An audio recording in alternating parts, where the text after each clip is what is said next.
Kristalizimi me pluhur është një metodë kimiko-mekanike lustrimi për dyshemet e gurit të lustruara në përputhje me END 2210.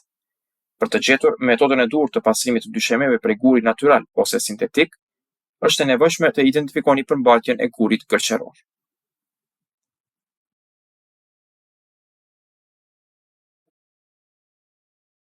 Për ta bërë këtë, kryejmë atë që quhet testi i acidit, në të cilën një pikë acidi hidhet në gur. Nëse shkumon, është gur gërqëror. Në praktik, ky test bëhet gjithmonë 2 herë, sepse ndotja me kalk mund të ndodhë në çdo skenar.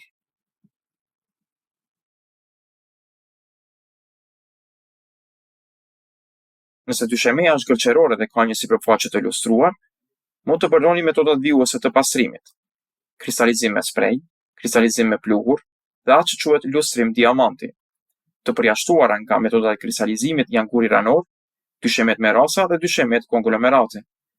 Të përjashtuara nga metodat e kristalizimit janë dyshemet me rasa dhe dyshemet konglomerate.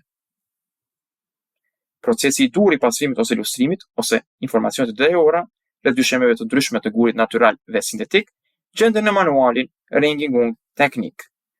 Masat e përgjithshme paraprake të sigurisë dhe mbrojtjes duhet të zbatohen për të gjitha operacionet e pastrimit. Në varësi të ambientit dhe nëse ka sipërfaqe delikate, mund të duhet një material mbulues dhe maskimi adeziv, një tapet për mbledhjen e papastërtive, një tabel rrezik rreshqitjeje dhe të gjitha pajisjet e nevojshme personale të mbrojtjes si dorashka, syze dhe këpucë sigurie. Para se të filloni çfarëdo aktiviteti pastrimi, sipërfaqet ku do të punohet dhe sipërfaqet përreth duhet të kontrollohen për dëmtime të mëparshme dhe dëmi i mundshëm duhet të vlerësohet. Çdo anomali duhet të dokumentohet dhe të raportohet te klienti blerësi apo mbikëqyrësi. Për kristalizimin me pluhur do t'ju duhet një kristalizues pluhur, një pastrues me bazë alkooli për shpëlarje dhe një pastrues alkalin për neutralizimin para zgjësimit. Për heqjen e papastërtive të ashpra do t'ju duhet një heqës magnetik papastërtish ose një fshesë korrenti apo një shtuk e lagur.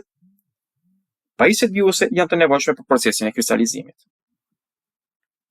Një shkumues dhe një disk pastrues, disa jastëk të bardhë, një pastrues ansoresh dhe cepash me jastëk të bardhë dore, një pastrues vakumi i lagur, një fushë sfunxheri dhe një kovë shtupe me karrocë të 2 fisht për shpëlarje. Hapi i parë është heqja e papastërtive të ashpra.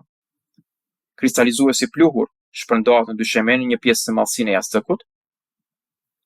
Jastëku i bardhë në diskun pastrues vendoset sipër tij dhe me shkumuesin dhe më shumë ujë përzihen të gjitha bashkë derisa të formohet një substancë me pulp si një puding.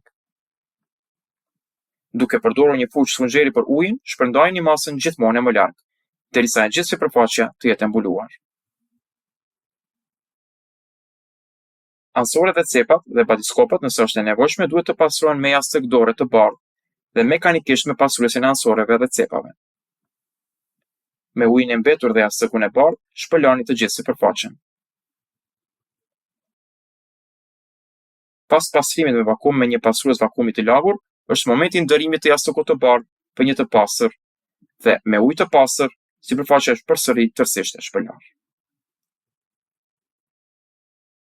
Më pas, dyshemeja dhe batiskopët duhet të lahen në të lagur disa herë.